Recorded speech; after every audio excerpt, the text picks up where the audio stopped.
கர்த்தர் பெரியவர். ஹல்லேலூயா. சில நேரங்களில் வாழ்க்கையை திரும்பி பார்க்கும்போதுதான் புரிகிறது ரொம்ப தூரம் வந்துட்டோன்ட்டு.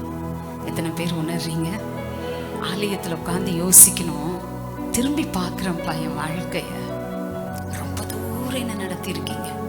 எத்தனை பேர் விசுவாசிக்கிறீங்க? ஆமென். ரொம்ப தூரம் நான் வந்திருக்கேன்ப்பா. நம்மை பார்த்து பார்த்து பராமரிக்கும் தேவனின் அன்பு நம்மை பிரமிக்க வைக்கிறது. நம்மளை இயேசப்பா எப்படி பார்க்குறாங்க?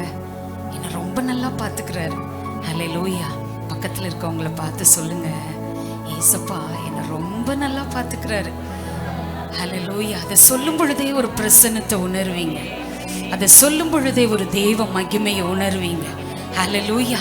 யார் உங்களை நல்லா பார்த்துக்கிட்டா? உங்கள் வீட்டுக்காரா? ஆமே, அவரும் பார்த்துக்கிறாரு. அவர் இருக்கிறனால அவர் பார்த்துக்கிறாரு. அல்லேலூயா. ஏசப்பா என்னைய ரொம்ப நல்லா பார்த்துக்கிட்டாரு. அதனால தான் இந்த வார்த்தை இப்படி எழுதி இருக்கிறேன்.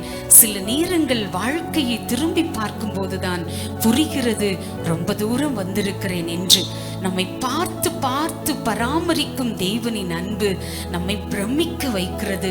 நாம் நேசிக்கும் தேவனோடு எப்படி பேசுவது என்றால், அப்பாவோடு ஒரு ஆழமான உரையாடல் தான் ஜெபம். அங்கே சுகமாகாத காயமும் இல்லை, தீர்க்க முடியாத பிரச்சனைகளும் இல்லை.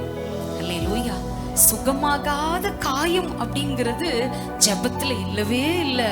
தீர்க்க முடியாத பிரச்சனை, ஜெபத்துக்கு இந்த பிரச்சனை எனக்கு தீரவே இல்லை அப்படின்னு யாராலும் சொல்லவே முடியாது. எத்தனையோ போராட்டங்களுக்கு, எத்தனையோ பிரச்சனைகளுக்கு, எத்தனையோ வியாதிகளுக்கு, எத்தனையோ கஷ்டங்களுக்கு, எத்தனையோ இடுக்கண்களுக்கு ஜெபத்தின் மூலமாக தேவன் எனக்கு பதில் கொடுத்திருக்கிறார். என்னை ஆசீர்வதித்திருக்கிறார், என்னை உயர்த்தி இருக்கிறார், என்னை மேன்மைப்படுத்தி இருக்கிறார்னு சொல்றவங்க மாத்திரம் ஒரு பெரிய கைத்தட்டி ஏசப்பாவுக்கு.